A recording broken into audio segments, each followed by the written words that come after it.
Mark Matthews, Head of Research Asia at Julius Baer, with us on the show. Mark, great having you. Thanks so much for taking the time out and being with us. Really appreciate your time. And good afternoon to you, I presume. Yes, it is. Slightly afternoon. Yeah, okay. So, Mark, I wonder if it's an afternoon in terms of the constant to and fro around tariffs, or is it still morning?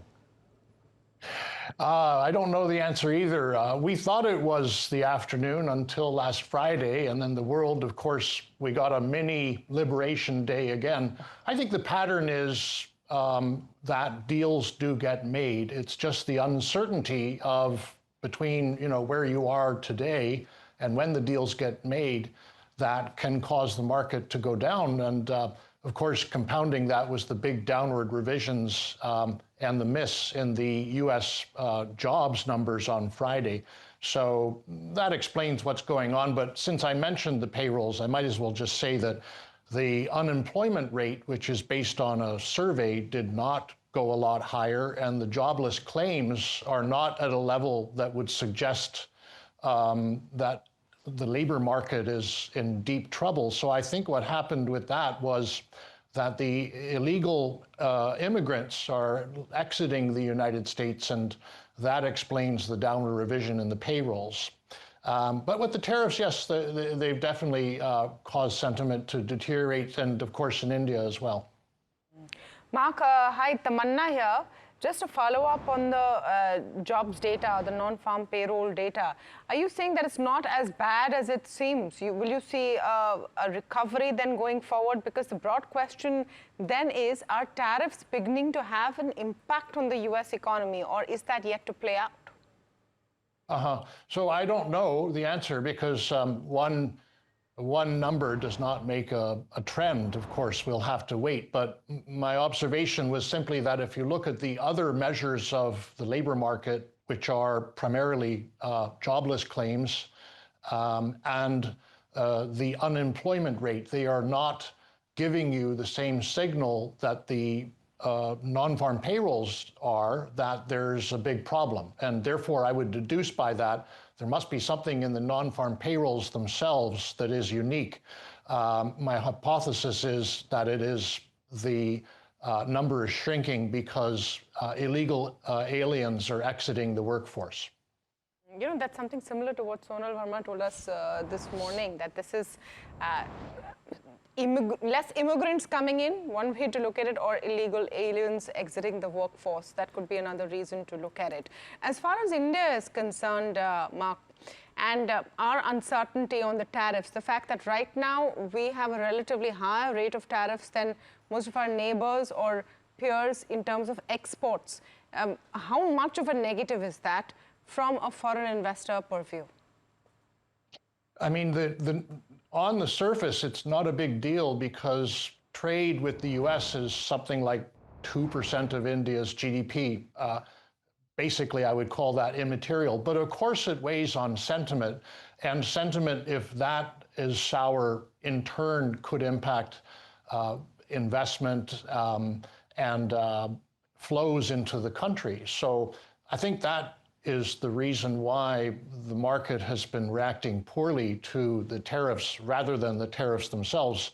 Now, the added dimension to this is that Donald Trump really wants the war in Ukraine to end, and he thinks that if he can find a way to deter other countries from buying Russian energy, that will be an added incentive on Russia to come to a ceasefire in Ukraine. And of course, along with China and Turkey, India is a big buyer of Russian crude. So he's now threatening unspecified punitive action on India if it doesn't stop buying the Russian crude oil. And as far as all the media is telling us, there's been no directive that's been given by the central government to the oil refiners to stop buying Russian crude. So that is another thing that of course is weighing on the sentiment.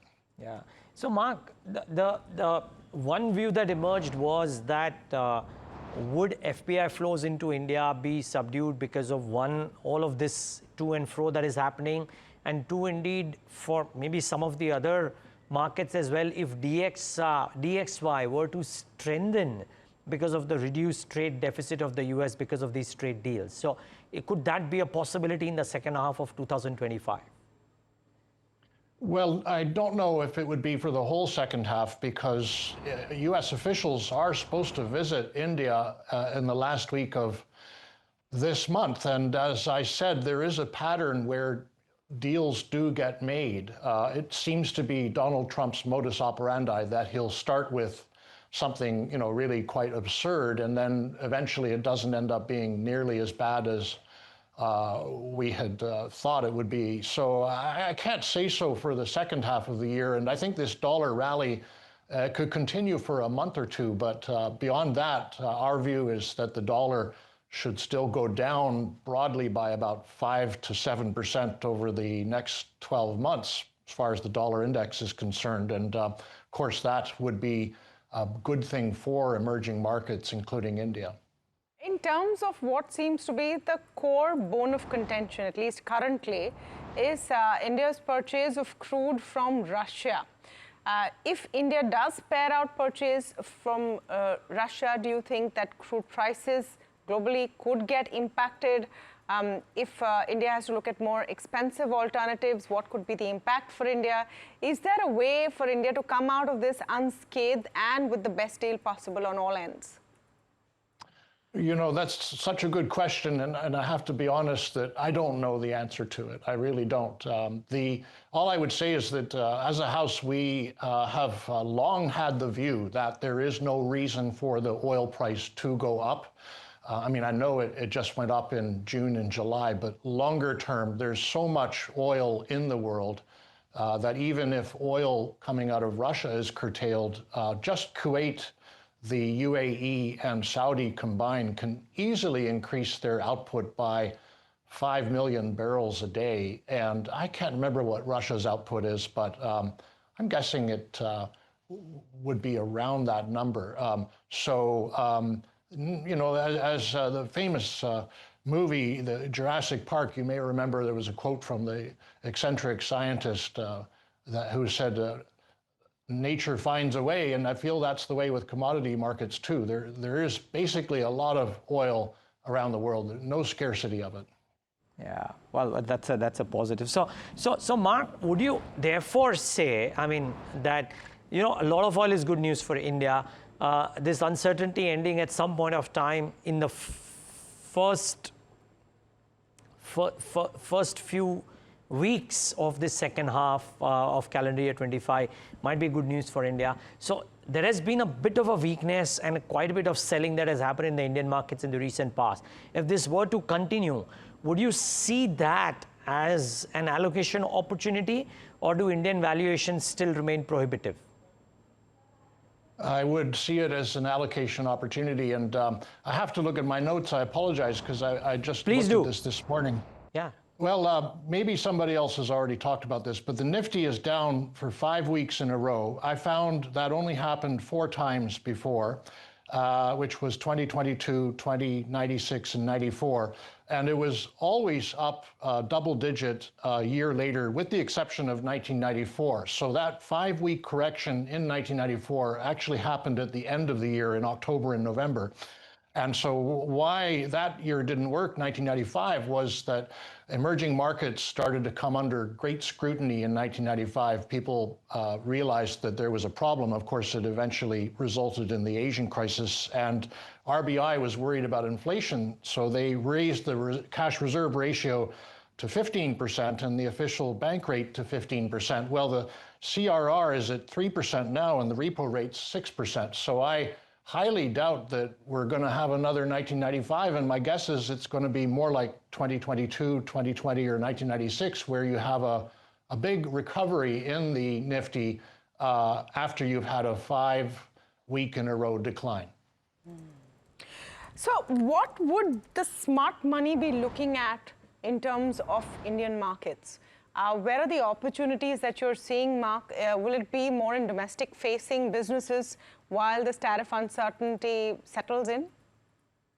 Well, clearly, right now, everybody wants companies with sure cash flow, like the fast-moving consumer goods, or companies that are pure plays on the domestic economy, like cement or banks. But I'm not saying this is a smart money thing to do, but clearly the sector that's been hurt the most throughout the year, but particularly in the month of July, is the IT sector. And I think there are some babies that are being thrown out with the bathwater there. So if there's any improvement in relations with the United States, I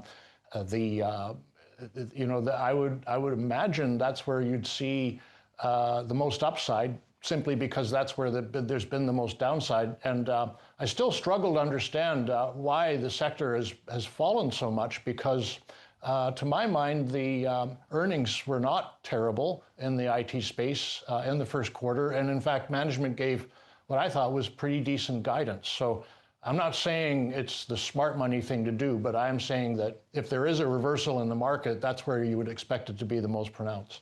Which are these babies? Are they the large IT companies? Are they the mid-sized one? How do you identify who's going to survive? Because for IT specifically, AI coming in, margins, US economy, there's just too much going on to understand. I think it's a valuation thing. There are specific companies that are trading well below their long-term valuations. FMCG, you think, is something that can show more wind, usually seen as a defensive play in Indian markets, but numbers for some of the major companies not as bad as one would have thought. Urban recovery now is becoming a clear trend. Yeah, I mean, that's a sort of slow and steady wins the race sort of sector. You would expect, as the economy continues to grow and the middle class continues to grow and the rural sector continues to grow, that there'll be more spending for those kind of products. I don't think there's anything new to the story, apart from the fact that we did have some pretty large tax breaks in the most recent budget. And that, I suppose, that if there's any tailwind to the sector, that's the one that I would note. So IT, consumption, some of the themes that Mark Matthews is looking at closely. Thank you so much, Mark. Always a pleasure to speak with you here at NDTV Profit. Thank you.